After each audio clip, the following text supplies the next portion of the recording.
ಇಲ್ಲ, ಬಹಳನೇ ತೊಂದರೆ ಆಗ್ತಾ ಇದೆ. ಕಳೆದೊಂದು 2 ದಿನದಿಂದ ಗ್ಯಾಸ್ ಸಪ್ಲೈ ನಿಂತೋಗಿದೆ. ಆಲ್ಮೋಸ್ಟ್ ಕಮರ್ಷಿಯಲ್ ಸಿಲಿಂಡರ್ಸ್ಗಳು ಭಾಳ ತೊಂದರೆ ಆಗ್ತಾ ಇದೆ. ಸೊ ಇದೊಂದು ನಮ್ಮ ರಾಷ್ಟ್ರದಲ್ಲಿ ಒಂದು ದೊಡ್ಡ ಪ್ರಾಬ್ಲಮ್ ಆಗಿ ಬೆಳೀತಾ ಇದೆ ಆ್ಯಕ್ಚುಲಿ. ನಾನು ನಿನ್ನೆ ಬೆಂಗಳೂರಲ್ಲಿ ನಮ್ಮ ಕರ್ನಾಟಕ ಹೋಟೆಲ್ ಅಸೋಸಿಯೇಷನ್ದು ಒಂದು ಮೀಟಿಂಗ್ ಕೂಡ ಇತ್ತು, ಅಟೆಂಡ್ ಆಗಿದ್ದೆ. ಸೊ ಅಲ್ಲೂ ಕೂಡ ಇದೇ ಮೇಜರ್ ಡಿಸ್ಕಷನ್ ಇತ್ತು. ಇವತ್ತೊಂದು ನಿಯೋಗ ಡೆಲ್ಲಿಗೆ ಕೂಡ ಹೋಗ್ತಾ ಇದ್ದಾರೆ ಇದನ್ನ ಮಾತುಕತೆ ನಡೆಸಲು. ಬಟ್ ಐ ಥಿಂಕ್ ನನ್ನ ಇದರಲ್ಲಿ ಗ್ಲೋಬಲಲ್ಲಿ ವಾರ್ ನಡೀತಾ ಇರೋದ್ರಿಂದ ಈ ಪರಿಸ್ಥಿತಿ ಉದ್ಭವ ಆಗಿದೆ. ಬಟ್ ಏನೇ ಕಾರಣ ಇದ್ದರೂ ಒಂದು ಗೌರ್ಮೆಂಟ್ ಇದಕ್ಕೊಂದು ಇನಿಷಿಯೇಟಿವ್ ತೊಗೋಬೇಕಾಗಿತ್ತು. ಯಾಕೆಂದರೆ ನಾವೆಲ್ಲ ಉದ್ಯಮದಲ್ಲಿರೋರು, ನಾವೆಲ್ಲ ಒಂದು ಸರ್ವಿಸ್ ಓರಿಯೆಂಟೆಡ್ ಇಂಡಸ್ಟ್ರಿಯವರು. ಸೊ ಇದು ನನಗೆ ಅನ್ನಿಸ್ತಾ ಇದೆ, ಮುಂದಿನ ದಿನಗಳಲ್ಲಿ ಇದನ್ನು ಅಟೆಂಡ್ ಮಾಡದೇ ಹೋದರೆ ಕೋವಿಡ್ಗಿಂತಲೂ ಒಂದು ಉದ್ನಿತ ಪರಿಸ್ಥಿತಿ ಆಗಲಿದೆ ಅಂತ ನನ್ನ ಅನಿಸಿಕೆ ಇದು.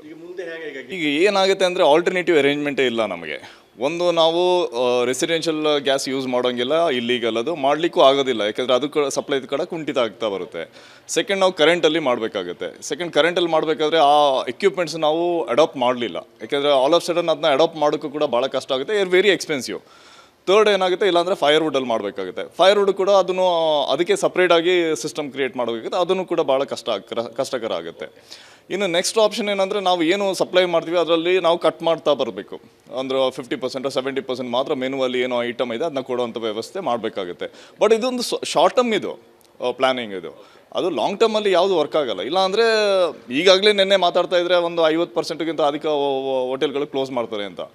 ಇನ್ನೊಂದು ಪರಿಸ್ಥಿತಿ ಏನಾಗಿದೆ ಅಂದರೆ, ಲಾಸ್ಟ್ ಒಂದು 10-15 ದಿವಸದಿಂದ 3-4 ಸರಿ ಪ್ರೈಸ್ ರೈಸ್ ಆಗಿದೆ.